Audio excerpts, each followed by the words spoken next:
So happiness to me, of all the human emotions, we all think we want to be happy, but happy is such a low grade emotion in my opinion. And I've studied human emotions specifically for the last 2 years, but really we've all studied it our whole lives, haven't we? Just feeling the human experience and all those things. And when I think about the idea of happy, I remember feeling happy before I had any real life challenges. And then I felt sad and depressed, and I experienced 2 years of horrendous grief from a specific traumatic thing that happened to me that I went through, that I experienced. And when I came out of that misery of grief and found my own ability to just like myself without anyone outside of me needing to like me or anything, just to truly like myself, not in like an egotistical way or anything like that, but just genuinely be so content with who I am that I don't need anything else outside of me to make it better. That is when I experienced what joy is. And in my opinion, joy is beyond happiness. Joy is that deeper layer of self-understanding that helps you really see that you're not just bouncing around. Oh, I'm happy. This is a good day. I'm happy. I experience something that's so much more rich and full. It's almost like joy is part love, which love is the greatest human emotion, in my opinion. It's the one that we're all after all the time. It's why drugs like oxytocin and heroin are so addictive, because they release those hormones, if you will. The pharmacy in your brain can make it on its own. Oxytocin is the hormone that you release when you have a baby, when you breastfeed a baby. It's that addictive hormone in the pharmacy in our brain. It's what you have when you're falling in love with your partner. It's that emotion that you feel toward a best friend. It's how you feel towards your children, sometimes your dog.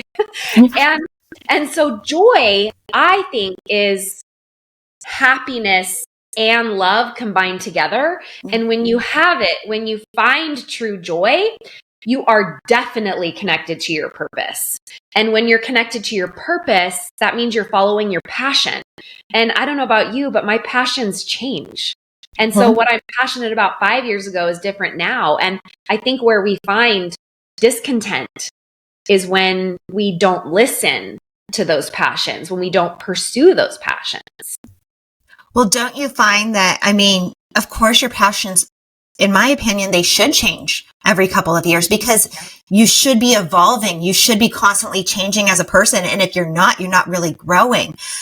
But how do you learn to, I mean, it all comes back to love, essentially. Like, how do you learn to love yourself and find that true liking of who you are without those outside trappings? I mean, that is the emphasis of, or that is like the epitome of what being authentic is really accepting and loving and knowing yourself from within, no outside influences, not caring what others think. And it's not like you don't care, but like not allowing that care.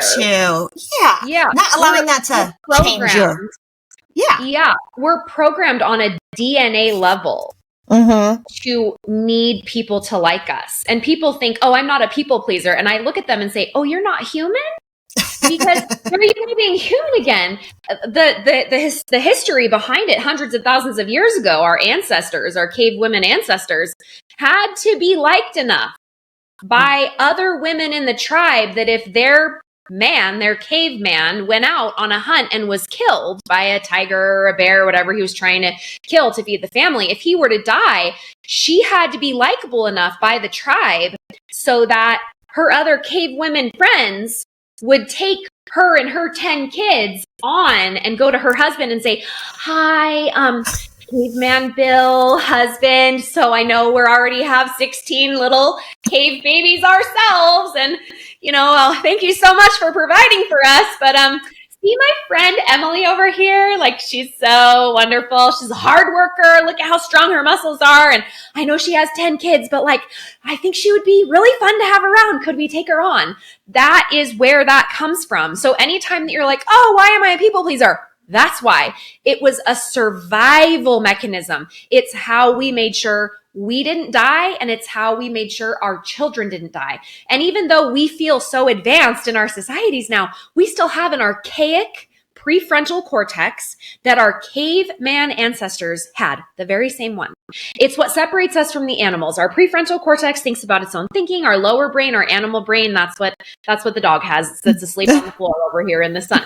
And she'll get up and walk somewhere else to another sunny spot later without a care in the world, where you and I were going to say, probably not napping at 10 a.m. We probably have things to do. So let's nap later if we can, or maybe just on Sunday. Right. Yeah. And so when we get into this mode of people pleasing, that's why. And so number one, understanding that you're going to care what other people think. And if you don't, then you're lying to yourself, truly. Now, I care what people think, but I don't allow it to affect my decisions most of the time. Doesn't mean I'm perfect. I'm not a robot. I'm not going to walk around like being, always like, sometimes I make decisions because of what I think people are going to think. There you go, being human again. That's a normal thing. This part of evolution of ourselves is this practice, if you will, of having integrity and character with yourself every single day as best you can, and then assessing, and again the next day trying again. And the way that you learn to truly like yourself is, number one, building trust with yourself. And the way that I have found best to do that is like so simple. This is a practice that you can do, listeners, and you yourself. I'm going to say it and you're going to be like, really? But most women cannot tell you what their favorite color is. If you hold up two colors, like a purple and a blue, and you'll be like, what's your favorite color? And all of a sudden they're like, what was Susie's favorite color in 4th grade? Like, they're not saying that, but they're thinking like, purple used to be popular, but like, is pink more popular right now? I don't know. Which one is my favorite? I'm not sure. Like, most people can't tell you. And so what I started to do after leaving a super, super abusive relationship, I was diagnosed with CPTSD, had really, really horrible, like my thyroid stopped working, my liver stopped working, my kidneys stopped functioning. I'm a huge believer of emotional abuse is physical abuse, because your physical body, you're not supposed to have that much adrenaline and cortisol of fight or flight and freeze in your body all the time. So you really will, your organs start breaking down. My hair all fell out. I bought all this hair. This is my hair. It's beautiful. Buy it, honey, buy it.